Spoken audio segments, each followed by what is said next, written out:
दोस्तों पिछले कुछ दिनों में मुझे एक बहुत ही इंपॉर्टेंट क्वेश्चन हमारे सब्सक्राइबर ने पूछा था कि सर मैं 5,000 रुपए की एसआईपी करना चाहता हूं 25 सालों के लिए। ठीक है, 5,000 रुपए की एसआईपी करना चाहता हूं 25 सालों के लिए। मुझे ये बताइए कि मुझे 25 साल जब मैं 5,000 रुपए की एसआईपी करूंगा तो मुझे कितने करोड़ रुपए मिलेंगे, कितने पैसे मिलेंगे, कितने रुपए मिलेंगे मुझे 25 साल तक जब मैं 5,000 की एसआईपी चलाऊंगा। साथ ही मुझे कुछ अच्छे म्यूचुअल फंड्स का नाम भी बताइए जिसमें मैं 5,000 रुपए की एसआईपी कर सकता हूं और 1 करोड़ रुपए 1.5 करोड़ रुपए कमा सकता हूं। ठीक है, तो दोस्तों मैं आपको बता दूं कि आज मैं इसी टॉपिक पर बात करूंगा कि अगर आप भी 5,000 रुपए की एसआईपी करना चाहते हैं, 25 साल तक करना चाहते हैं या 25 साल के आसपास करना चाहते हैं तो आपको कितने रुपए मिलेंगे, कितने करोड़ रुपए मिलेंगे, साथ है में आपको किन फंड में इन्वेस्ट करना चाहिए मैं उन फंड्स का नाम भी बताऊंगा। 5,000 रुपए की एसआईपी के लिए फंड्स के नाम बताऊंगा, साथ ही कैसे वो होगा तो सब कुछ आपको A to Z इस वीडियो में बताऊंगा। विथ प्रॉपर कैलकुलेशन आपको दिखाऊंगा, तो वीडियो के लास्ट तक बने रहे अगर आप भी 5,000 रुपए की एसआईपी से करोड़ों रुपए कमाना चाहते हैं। तो चलिए इस वीडियो का शुरुआत करते हैं। हम सबसे पहले आपको बता दें कि सपोज करें कि आप 5,000 रुपए की एसआईपी चलाना चाहते हैं 25 सालों तक।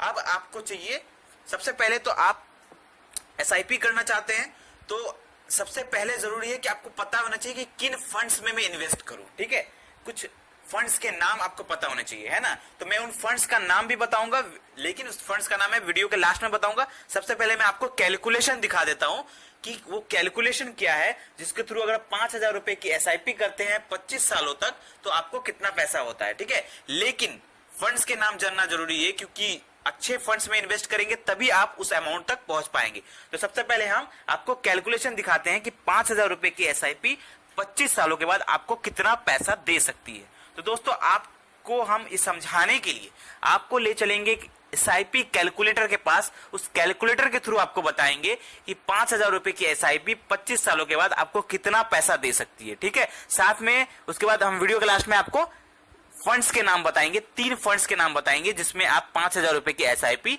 कर सकते हैं। ठीक है, उनका स्ट्रेंथ वीकनेस सब कुछ बताएंगे, तो वीडियो के लास्ट तक जरूर बने रहें। तो चलिए हम शुरू करते हैं।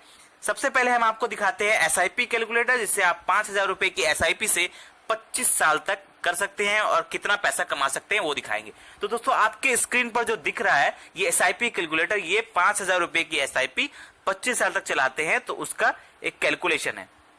इसमें आप देखिए कि इसमें मंथली इन्वेस्टमेंट है कितना है 5,000 रुपए। मंथली इन्वेस्ट हम कर रहे हैं 5,000 रुपए।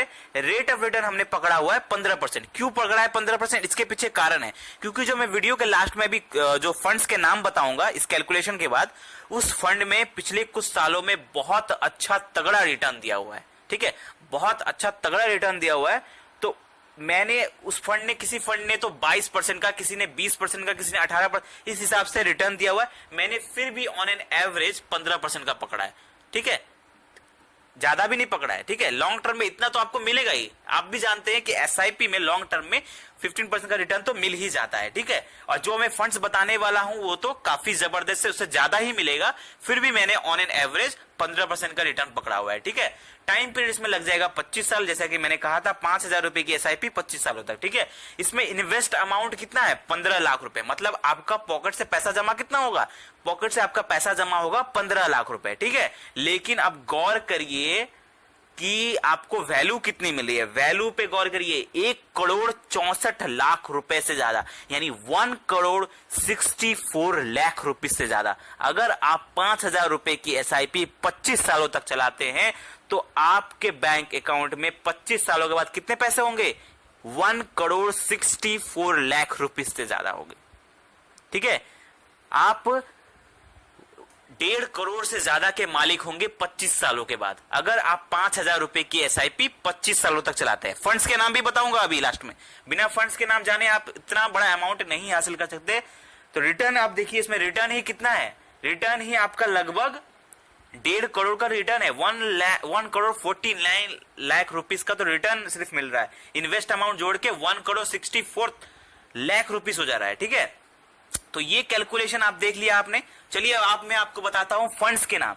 5,000 रुपए की एसआईपी अगर आप करना चाहते हैं और इतना बड़ा अमाउंट बनाना चाहते हैं तो इसके लिए आपको अच्छे फंड्स में इन्वेस्ट करना होगा। तो मैं उन अच्छे फंड्स का नाम बताता हूं। ठीक है, 5,000 रुपए की एसआईपी अगर आप करना चाहते हैं तो दोस्तों सबसे बड़ा बात है कि 5,000 कोई बड़ा अमाउंट तो है नहीं, तो इसको आपको करना क्या होगा, अपने इन्वेस्टमेंट को डाइवर्सिफाई करना होगा। मतलब एक ही म्यूचुअल फंड में आप ये 5,000 का 5,000 इन्वेस्ट नहीं करें, आप क्या करेंगे 2,000, 2,000, 1,000, मतलब 3 फंड्स में इन्वेस्ट करेंगे। एक में आप 2,000 इन्वेस्ट करेंगे, दूसरे में 2,000 इन्वेस्ट करेंगे, तीसरे में 1,000 इन्वेस्ट करेंगे। तो इससे क्या हो जाएगा, आपका 3 फंड्स में अलग अलग पैसा लग जाएगा, 5,000 ही 3 फंड्स में लग जाएगा और वो पैसा डाइवर्सिफाई हो जाएगा। मतलब अगर कोई फंड अच्छा परफॉर्म करता है तो कोई बहुत ज्यादा अच्छा परफॉर्म करेगा, कोई उससे ज्यादा अच्छा परफॉर्म करेगा, या कोई अगर थोड़ा कम परफॉर्म करता है तो वो उसको मैचअप कर लेगा। इसलिए मैंने 3 फंड्स का नाम बताया यहाँ पे। तो सारा का सारा पैसा एक ही फंड में इन्वेस्ट मत करिएगा, 5,000 का 5,000 एक फंड में इन्वेस्ट नहीं करिएगा, आपको 2,000 किसी फंड में, 2,000 एक फंड में और 1,000 एक फंड में। तो सबसे पहला जो मैं नाम बताने वाला हूं, नाम बताने के पहले दोस्तों मैं एक चीज बता दूं कि I am not a financial advisor. मैं यहां पर सिर्फ उन फंड्स का नाम बता रहा हूं जिसमें मैं इन्वेस्ट करता हूं, जिससे मैंने पैसा बनाया हुआ है। तो ये कोई फाइनेंशियल एडवाइस नहीं है। आप इन्वेस्ट करने से पहले अपनी रिसर्च जरूर कर ले, क्योंकि at the end of the period पैसा आपका है, ठीक है, इन्वेस्ट आपको करना है, तो आप अपनी रिसर्च जरूर कर ले। I am not a financial advisor, हाँ, लेकिन मैंने इन फंड से पैसा बनाया हुआ है, मैंने प्रैक्टिकल ये किया हुआ है, इसलिए मैं बता रहा हूं, ठीक है। लेकिन आप अपनी रिसर्च जरूर कर ले इन्वेस्टमेंट का पहले, ठीक है। मैंने इनकी स्ट्रेंथ जाना है, वीकनेस जाना है, इन्वेस्ट किया, इस पे पैसा बनाया है, तभी मैं ये आपको सजेशन दे रहा हूं, ठीक है। लेकिन अपनी रिसर्च जरूरी है। तो चलिए मैं पहला फंड्स का नाम बताता हूं। पहला फंड्स का नाम है Mirae asset mid cap fund, ठीक है।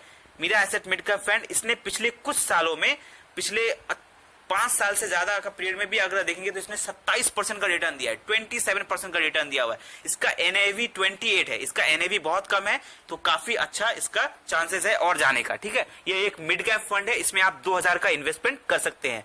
दूसरा फंड का नाम मैं बताना चाहता हूं, दूसरा फंड का नाम है एचडीएफसी का मिड कैप फंड, ठीक है।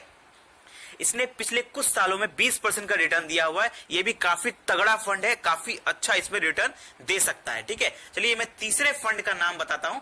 तीसरा फंड का नाम है आईसीआईसीआई प्रूडेंशियल इंडेक्स फंड, ठीक है। तो इसमें आप 1,000 रुपए की एसआईपी कर सकते हैं। मतलब अपने 3 फंड्स में अपने पैसों को बांट दिया, 2,000, 2,000, 1,000। पहला है मीरा एसेट फंड 2,000, उसके बाद एचडीएफसी मिड कैप में 2,000 और आईसीआईसीआई प्रूडेंशियल इंडेक्स फंड में 1,000। तो तीनों में पैसा डाइवर्सिफाई हो गया। एक हो गया मिड कैप, दूसरा हो गया मिड कैप, तीसरा हो गया इंडेक्स फंड। तीनों मिला के एक स्ट्रॉन्ग पोर्टफोलियो आपका बन जाएगा। और सारे के सारे फंड बहुत ही तगड़े फंड है। किसी ने तो 27% का रिटर्न दिया, किसी ने 20% का रिटर्न दिया, किसी ने उससे ज्यादा। मतलब लॉन्ग टर्म में ना आपको ऑन एन एवरेज अच्छा खासा रिटर्न मिल सकता है इन तीनों फंड्स में अगर आप इन्वेस्ट करते हैं। लेकिन वही है बात, इन्वेस्टमेंट करने से पहले अपनी रिसर्च जरूर कर ले, क्योंकि पैसा आपका है, ठीक है। आई होप आपको समझ में आ गया होगा एक कैलकुलेशन। कोई भी डाउट है, कोई भी क्वेश्चन है तो आप हमें कमेंट में पूछिए। वीडियो अच्छा लगा तो लाइक करें और ऐसे ही जबरदस्त फाइनेंशियल वीडियो पाने के लिए हमारे चैनल को सब्सक्राइब करें। धन्यवाद।